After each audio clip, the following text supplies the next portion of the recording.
Let's talk about money. You know, that thing that pretty much runs our entire world? In this explainer, we're going to pull back the curtain on the basic financial ideas that affect every single one of us.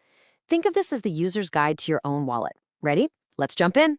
We have all been there, right? You get the paycheck notification, you see that nice, big, round number, and you feel great. But then you open your banking app and wait a minute, something's missing. It can feel like your money is just vanishing into thin air before you even get to touch it.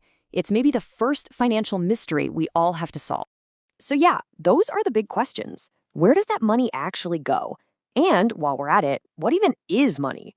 Before we can figure out how to manage our cash, we kind of have to understand what it is in the first place. So, let's start right there, at the very beginning. That's right. The dollars in your pocket, the numbers in your bank account, it's all built on a massive collective agreement, a shared dream that these little pieces of paper and metal actually mean something. And here's the wild part. It's what's called a social construct. See, money isn't real in the same way a tree or a rock is real. Its power comes entirely from the fact that we all, collectively, believe in it. We agree to accept it in exchange for stuff. The whole system is built on trust. This makes it super clear. I mean, think about it. What's the real difference between a dollar bill and a random stick you find on the ground? Physically, not much. But you can trade that dollar for a coffee. Why? Because we've all agreed it's worth a coffee. The stick? Not so much. It's this incredible, unspoken agreement that organizes our entire world. Okay, so let's bring this idea of money back down to earth and follow the trail, starting with that paycheck we were just talking about. And here it is, the solution to our mystery. That chunk of missing money from your $2,000 paycheck? Well, it didn't just disappear. It was sent to a few different places, things like federal and state taxes, Social Security, and Medicare. This is your money's very first stop on its journey. Now, I know what you're thinking, but these deductions aren't just vanishing into some black hole. They're basically the subscription fee for living in a modern society.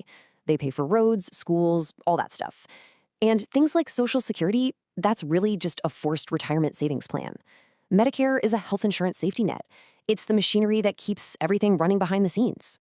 So once your take-home pay finally hits your bank account, you probably imagine it sitting safely in a big vault, right?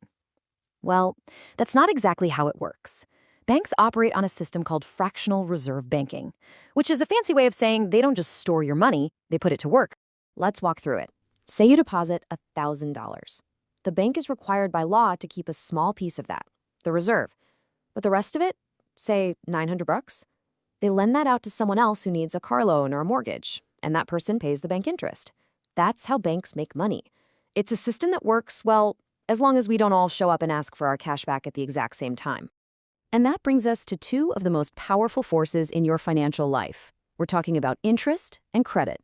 These two things can be your absolute best friend or your worst enemy.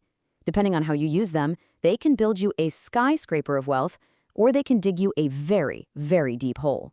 The easiest way to think about interest is just rent for money. It's that simple. When you borrow money, interest is the fee you pay for using it. But, and this is the important part, when you save or invest your money, interest is the reward you earn for letting someone else use it. It is the quiet engine that either drives you forward or pulls you back. Now, there are two main flavors here. Simple interest is straightforward, just a flat fee. But compound interest? Oh, compound interest is where the magic is. This is when your interest starts earning its own interest. It's like your money gets a paycheck, and then its paychecks start getting their own paychecks. This creates a snowball effect that over time can lead to some truly explosive growth. It's a game changer. All right, let's talk about that mysterious three-digit number that seems to follow you everywhere, your credit score. This number, from 300 to 850, isn't about how much money you make. It's about one thing and one thing only: trust. It's a lender's best guess on whether or not you'll pay them back. A higher score means they trust you more, which unlocks better deals and lower interest rates, saving you a ton of money. So what actually makes up this all-powerful number? Well, the biggest piece of the pie, by far, is your payment history. Do you pay your bills on time? Nothing is more important. But they also look at other things, like how much of your available credit you're using, how long you've had your accounts, and if you have a good mix of different types of credit. It's basically your financial report card. Okay, so we've covered our personal finances, but here's the thing.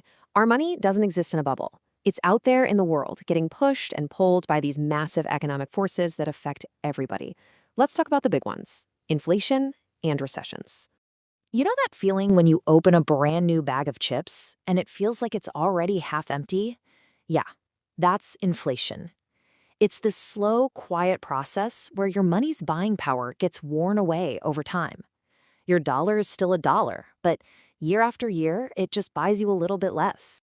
You can actually think of the whole economy like a party. First, you've got the boom. The party's raging, the music's loud, everyone's having a great time. Then you hit the peak, or maybe the lights flicker a bit. Then comes the bust, the recession. The DJ starts playing sad songs and people start heading home. But here's the thing about parties. They always end. And a recession, while painful, is just a reset before we start planning the next one.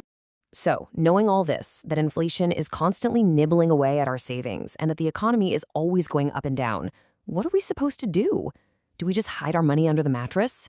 No way. This brings us to the most empowering part, playing the long game.